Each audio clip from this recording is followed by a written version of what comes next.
Sebelum kita lanjut, jangan lupa like, comment, subscribe, dan nyalakan notifikasinya agar tidak ketinggalan info terbaru lainnya. Semoga bermanfaat.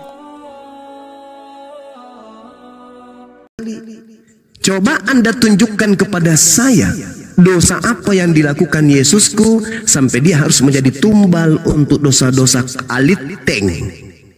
Silakan Anda jawab.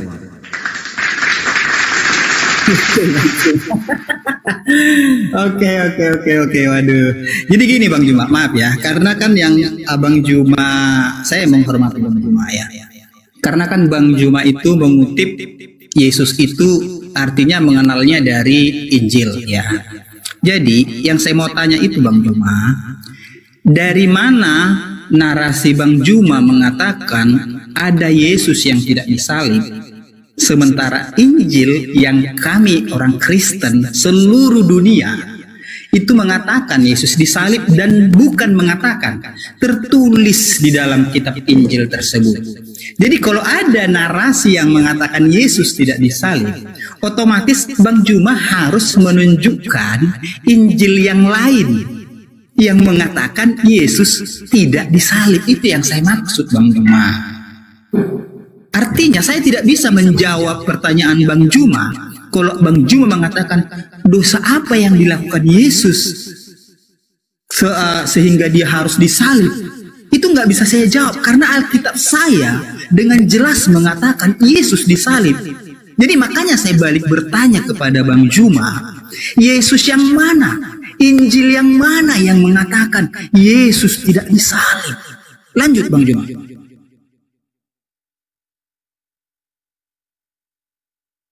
Baik, saya sederhanakan ya, karena kayaknya Anda ini seperti Paulus yang lihai dan licik. Saya sederhanakan, saya ingin bertanya sama saudara, karena pertanyaan saya tadi itu memang nggak ada jawaban, karena Yesus kami itu adalah manusia suci. Kisah Para Rasul 4 nomor 30, Yesus itu adalah hamba Allah yang suci. Jadi Yesus itu hamba suci ya, tidak ada dosa. Sehingga yang disalib itu bukan Yesus kami, yang disalib itu adalah orang lain yang nanti dimanfaatkan oleh iblis menjual nama Yesus. Sekarang saya mau tanya sama saudara yang sederhana aja. Ketika Yesus bersoal jawab dan melakukan pernyataan yang sangat fundamental kepada murid-muridnya di dalam Lukas 9 nomor 27. Aku Yesus berkata kepadamu, sesungguhnya di antara orang yang hadir di sini ada yang tidak akan mati sebelum mereka melihat kerajaan Allah. Pertanyaan saya kepada saudara, ini ucapan Yesus berkata, ada orang yang tidak akan mati sebelum melihat kerajaan Allah. Siapa di antara orang yang hadir pada saat itu yang masih hidup sampai hari ini dan tidak pernah mengalami kematian? Anda jawab. Karena ini ucapan Yesus. Sesungguhnya di antara orang yang hadir di sini ada yang tidak akan mati. Yesus yang Anda imani mati kan? Berarti dia tidak masuk di sini kategori ini. Di sini Yesus berkata sesungguhnya di antara orang yang hadir di sini ada yang tidak akan mati sebelum mereka melihat kerajaan Allah. Siapa yang masih hidup sampai hari ini? Dari sejak Yesus kemudian mengucapkan kalimat ini sampai hari ini tanggal sekian bulan ini, yang masih hidup tidak mati, tidak pernah mati. Siapa itu? Silakan Anda jawab. Sudah?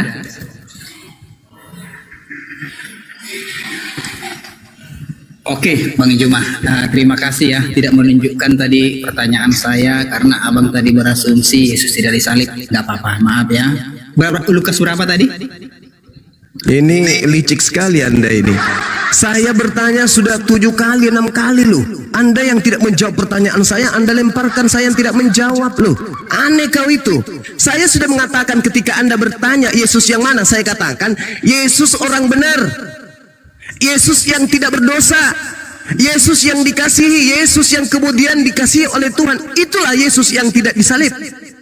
Sedangkan Anda menuduh yang disalib itu adalah Yesus anak Maria. Saya katakan, tolong buktikan kepada saya dosa apa yang dilakukan oleh Yesus sampai dia yang harus disalib. Anda nggak menjawab. Anda pula lemparkan ke saya. Anda betul-betul pengikut Paulus yang setia. Betul, Anda sangat sejati. Nah, kembali, itu saya anggap Anda tidak akan pernah bisa jujur menjawab itu. Nggak bisa, karena Anda sebagian daripada ular. Nah, Al-Quran saya mengatakan dalam surah An-Nisa ayat 158, barrafa'ahullahu ilaihi wa kana Allahu azizan hakima. Nabi Isa alaihissalam sampai hari ini belum mengalami kematian, melainkan berada di sisi Allah. Yesus berkata, Lukas 9:27, aku berkata kepadamu, sesungguhnya di antara orang yang hadir di sini ada yang tidak akan mati, tidak akan mati. Dan kalau Yesus yang berkata seperti ini, yang disalib, yang mati itu, berarti tidak termasuk Yesus juga. Lalu siapa yang masih hidup sampai hari ini? Jawab. Oke, Bang Juma, ya sebelum saya jawab, tadi saya perjelas sedikit aja Bang Juma, ya maaf ya. Tadi kan Bang Juma mengatakan dosa apa yang dilakukan Yesus sehingga dia disalib. Kenapa? Karena Bang Juma mengatakan Yesus tidak disalib. Pertanyaan saya sebenarnya simpel. Injil yang mana yang abang baca yang menyatakan Yesus tidak disalib? Oke, lanjut di situ, selesai lah, nggak apa-apa. Tunggu Bang Juma, biar saya jawab. Di Lukas berapa tadi? Lukas 9 nomor 27, silakan. Oke, santai Bang Juma. Lukas 9 ya, ayat 27. Yes. Oke, saya baca Bang Juma ya, maaf saya baca ya. Aku berkata kepadamu, sesungguhnya di antara orang yang hadir di sini ada yang tidak akan mati sebelum mereka melihat kerajaan Allah. Oke? Sebentar, saya baca ayat sebelumnya Bang Juma ya, biar jangan biar jangan ini. Jadi di sini Bang Juma dikatakan ini pemberitaan mengenai tentang penderitaan Yesus dan syarat-syarat mengikut dia ya. Jadi artinya di sini Yesus sedang menggambarkan dirinya yang memang dia mati tapi dia akan bangkit pada hari yang ketiga. Itu yang bisa saya jawab Bang Juma. Kalau Bang Juma bernarasi yang lain silakan, nggak masalah.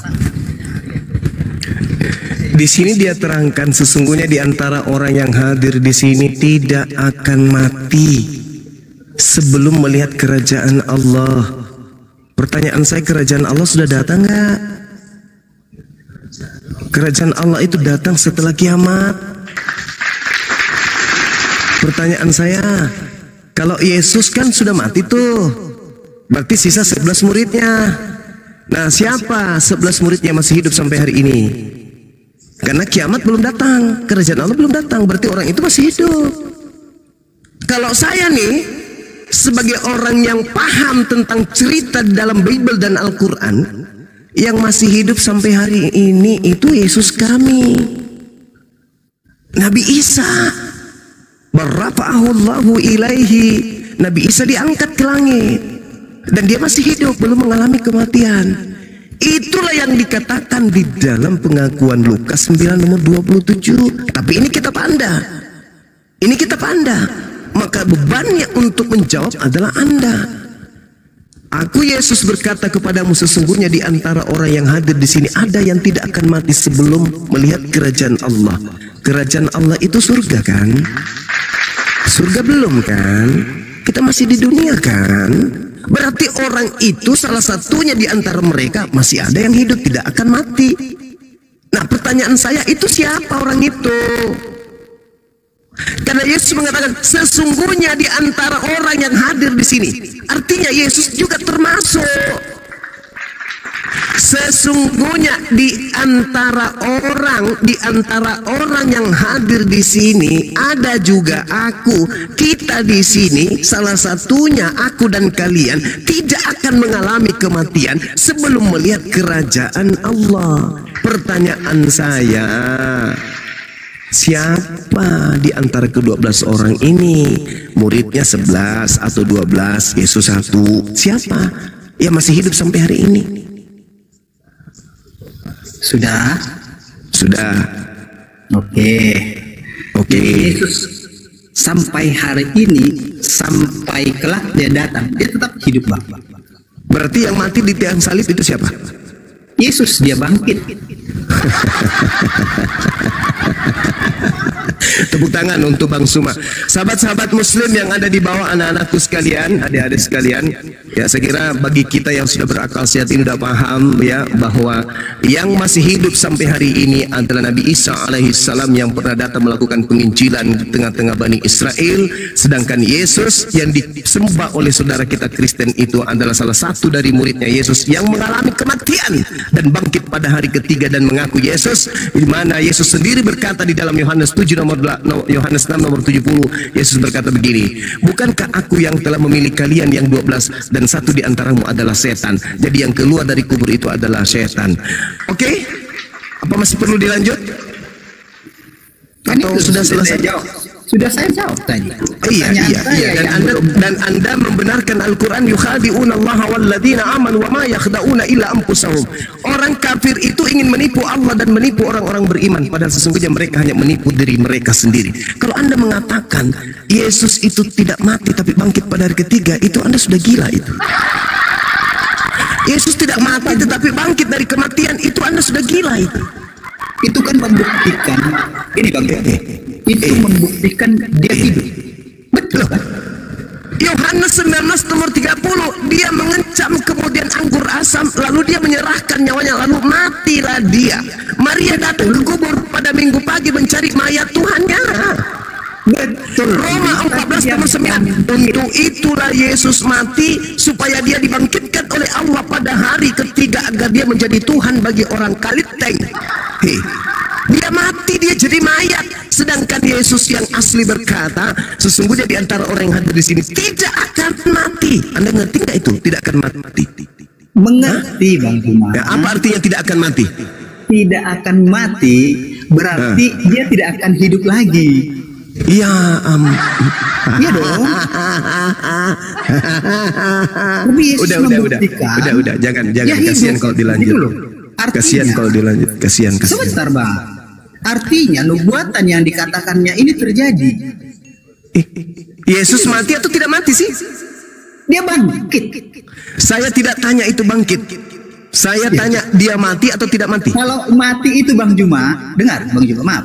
Kalau mati itu, ya udah nggak bangkit lagi, itu namanya mati. Gitu. Udahlah, udah. Kalau dia mati lalu bangkit, berarti kan hidup. Udah. Yesus itu. Pertanyaan saya yang dari Yesus tadi itu mati, jawabnya apa? Yang mana? Gimana? Yang Bang Juma. Yesus mati nggak? Dia bangkit. Jawabannya mantap. Udah.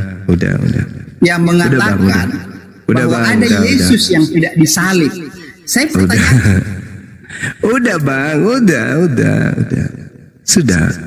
Kitab Anda sendiri, pengakuan Yesus sendiri mengatakan dia tidak mati. Karena murid-muridnya pasti mati. Satu-satunya kandidat yang tidak mati adalah Yesusku yang terangkat ke langit berdasarkan Mazmur 91 nomor 1 sampai nomor 16.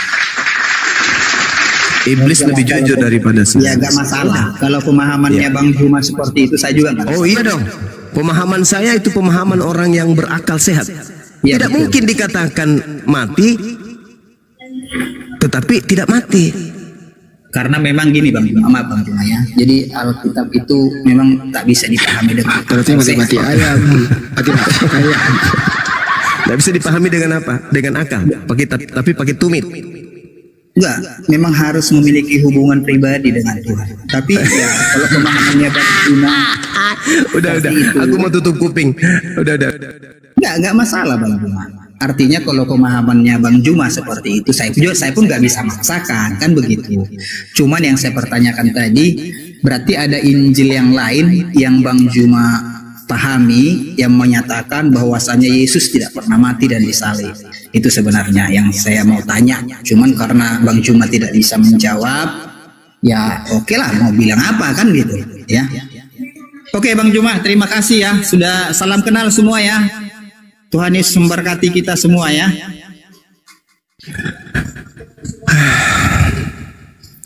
Galatia 1 kamu baca bro, baca Galatia 1. Tapi sebelum kamu baca Galatia 1, ada baiknya kamu sunat dulu. Kalau kamu juga belum paham Galatia 1 nomor 6, padahal kau sudah sunat, coba kau hantamkan kepalamu dulu ke tiang listrik. Ambil ancang-ancang jarak 10 meter mundur, habis itu lari sekencang mungkin, hantamkan kepalamu ke tiang listrik. Mungkin Anda sudah paham tuh, kau cari Injil yang mana. Kau tanya Paulus di dalam suratnya kepada Galatia nomor 6, aku Herman, bahwa kamu begitu lekas berbalik daripada dia yang telah dengan kasih karunia Kristus telah memanggil kamu dan mengikuti suatu Injil yang lain. Injil lain yang mana? Injil lain yang mana? Artinya Paulus pun tahu banyak Injil bertebaran pada masa itu. Banyak Injil. Adalah sudahlah. Dan mending saya diam dulu. Saya mau bikin kopi campur masaku ini. Saya pening lihat ini penyembah-penyembah Yesus Kristus ini yang palsu. Silakan.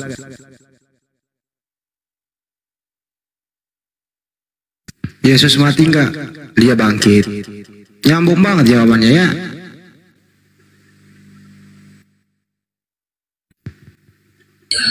Apa dosa Yesus sehingga Yesus disalib? Banyuma nggak menjawab. Apa dosa Yesus sehingga Yesus disalib? Banyuma kan hanya muter-muter nggak menjawab. Kan itu. Mantap.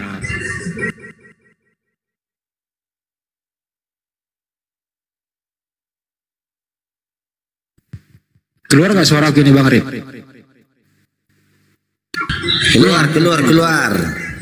Oke, lanjut. Kok berisik ini? Kok ada musik? Aduh. Siapa ada musik saya? Camat. Oh.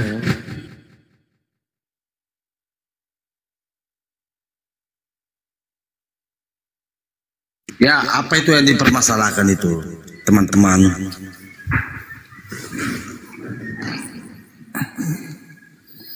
Maju Ustaz. Ustaz aja dulu. Aku masih beres-beres nih.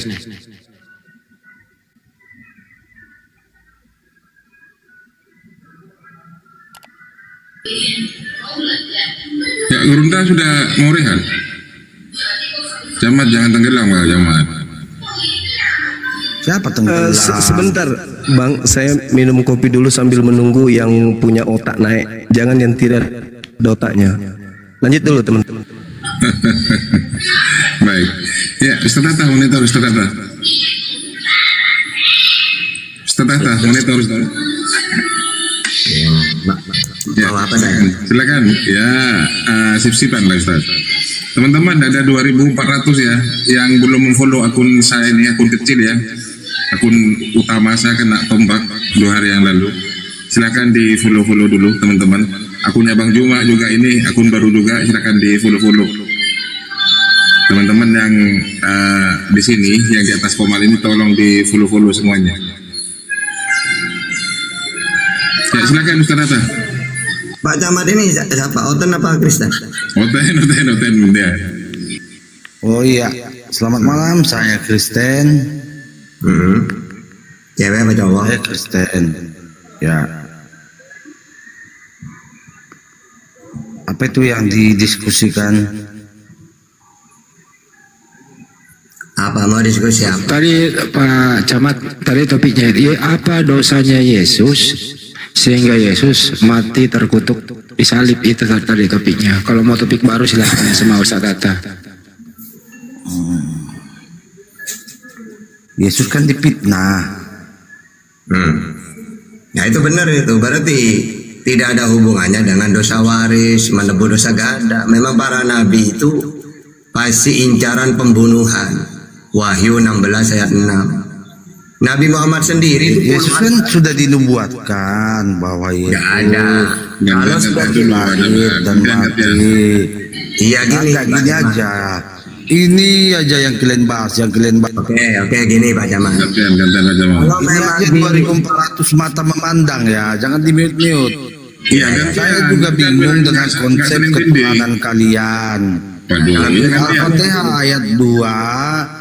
Tuhan kalian Allah semesta alam. Sementara di An-Naml 91 Muhammad hanya menyembah Tuhan negeri Mekah. Yang mana yang kalian sembah ini? Kalau dalam Islam itu masalah ketuhanan itu udah final. ya, nggak ada membingungkan kayak. Tidak ada final itu sekarang. Ganti ya. Ini aja. Kalian jelaskan sama aku. Saya turunkan kalau nggak gantian. Udah, ya udah, kamu ngomong dulu, silakan. Ya, kawan kasih duluan, yuk. Iya apa? Hah? Jadi gini, oke, saya jawab ya.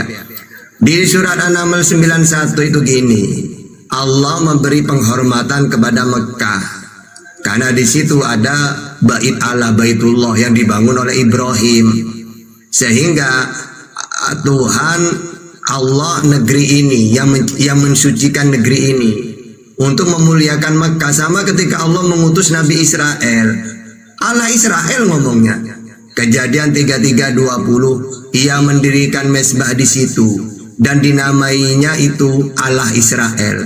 Ialah Allah. Loh, kenapa kok Allah Israel? Karena saat itu Allah memuliakan Israel. Ketika Allah mengutus Nabi Muhammad, Tuhan negeri ini yang menjadikan suci, tidak masalah.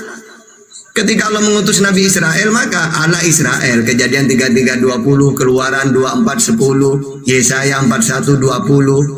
Di situ Allah Israel gitu. Nah, kalau ditanya